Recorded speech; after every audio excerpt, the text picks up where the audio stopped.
ભ્રષ્ટાચારમાં ગળાડૂબ Bhajap corporation પંચાયતથી લઈ અને દિલ્હી સુધી ટ્રિપલ એન્જિનની સરકારના કારણે ગુજરાતમાં અનેક કાંડો બને છે. એ પછી સુરતનો હોય, બરોડાનો હોય, રાજકોટનો હોય, મોરબીનો હોય, પાલનપુરનો હોય, જેમાં લોકોની નું જીવન ખતમ થઈ જાય એવી નેગ્લિજન્સીને પણ આ ભ્રષ્ટાચાર ભૂખી સરકાર, આ ભ્રષ્ટ ભાજપ એની હદ વળોટે છે અને એને ઉજાગર કરવા માટે અમે સતત પ્રયત્નશીલ છીએ. અને છતાં જેના જે પદાધિકારીઓ અને જે ઉચ્ચ અધિકારીઓ દ્વારા આ ભ્રષ્ટાચાર કરવામાં આવી રહ્યો છે તેને સતત ને સતત હજી આજ દિવસ સુધી રાજકોટે બંધ પાડ્યું અને એનો ગુસ્સો દેખાડ્યો. રાજકોટની પ્રજાની ના વિચારની કોઈ પરવા કર્યા વગર હજી પણ તપાસમાં એ લોકોને છાવરવામાં આવી રહ્યા છે. અમને જે માહિતી છે એ પ્રમાણે નાના અધિકારીઓને હરેક કિસ્સામાં અંદર કરી અને થોડા સમય પછી એને પણ છૂટા કરી દેવાના. આજે રાજકોટમાં એક બે લોકો સિવાય કોઈ બીજા ઇન્સિડન્ટ ગુજરાતમાં પહેલા બન્યા છે એનું કોઈ વ્યક્તિ જેલમાં નથી. ત્યારે રાજકોટની પ્રજાએ જે જાગૃતતા દેખાડી છે, મીડિયાના લોકોએ જે ચિંતા વ્યક્ત ગુજરાત માટે કરી છે, ત્યારે અમે પણ એમાં જાગૃત રહીએ ખૂબ જરૂરી છે. અને માટે આ ભાજપને રૂક જાઓ કહેવાનો અધિકાર માત્ર લોકો પાસે છે. અને માટે અમે આજે કલેક્ટરને કાલે અમે અરજી દેવાના છીએ અને માગણી કરીએ છીએ કે રાજકોટના લોકમેળામાં લોક જાગૃતિ માટે અમને ન્યા સ્ટોલ ફાળવે.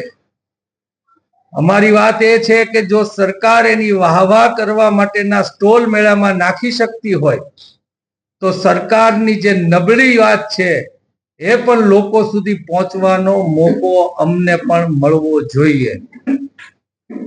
આવતા દિવસોમાં જ્યાં જ્યાં સરકારી જાહેરાતો, અને અમને ખ્યાલ છે કે આ અગ્નિકાંડ ભૂલાવવા માટે નવી નવી વાતો મેળામાં એ લોકો મૂકશે, ત્યારે લોકોને પણ યાદ રહેવું જોઈએ, લોકોએ પણ જાગૃત રહેવું જોઈએ. ને લોકોને મારી વિનંતી છે કે તમે પાનના ગલ્લે હો કે કોઈ પાર્ટીમાં હો કે ઘરમાં બેઠા બેઠા ચર્ચા થતી હોય એનો અવાજ સરકાર સુધી પહોંચતો હોય છે, ત્યારે આ અગત્યનું એટલા માટે છે જેટલા જીવ ગયા એને તો આપણે પાછા નથી લઈ આવી શકવાના, પણ કોક દિવસ કોઈ પણ વ્યક્તિના આત્મજનનું આવી રીતના ગુજરાતમાં ભ્રષ્ટાચાર માટે બેદરકારી રાખી લોકોની જાનની પરવા કર્યા વગર જે પ્રકારે બધા કાંડ થાય છે એ કાંડ ન થાય એના માટે પણ લોકોની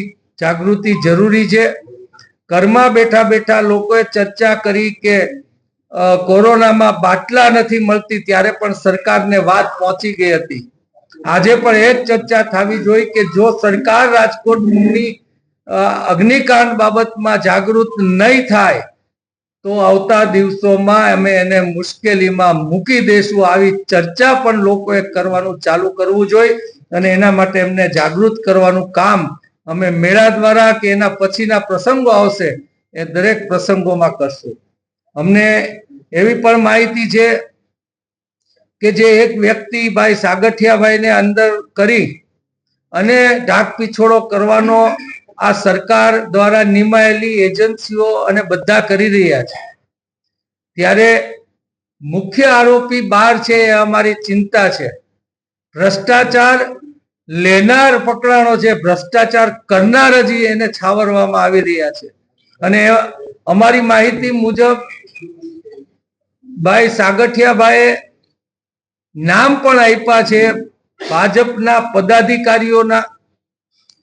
મને કોઈ એમ પણ કહ્યું છે કે એમણે જે નામ આપ્યા એમાં રૂપાપરાનું પણ નામ છે. સરકાર શા માટે આમાં પગલા નથી લેતી? જ્યાં સુધી ભ્રષ્ટાચાર કરનારાઓ બહાર છે, આ તો ભ્રષ્ટાચાર લેનારા છે સાગઠિયા. અને સાગઠિયાભાઈ ત્યાંથી નીકળવું એ તો હજી પાસેરામાં પૂણી છે. એટલો ભ્રષ્ટાચાર, એ પછી રોડ રસ્તાનો હોય કે બાંધકામનો હોય કે હરેક જગ્યાએથી ભાજપ કરી રહી છે. અને વધારે ચિંતાનો વિષય એ છે કે હવે લોકોની જીવનની પણ કિંમત કર્યા વગર જાતી હોય તો જાય, પણ એનો ભ્રષ્ટાચાર થવો જોઈએ એ હદ સુધી આ લોકો પહોંચ્યા છે. માટે અમારે આ જાગૃતિઓના કાર્યક્રમ દેવા પડે છે.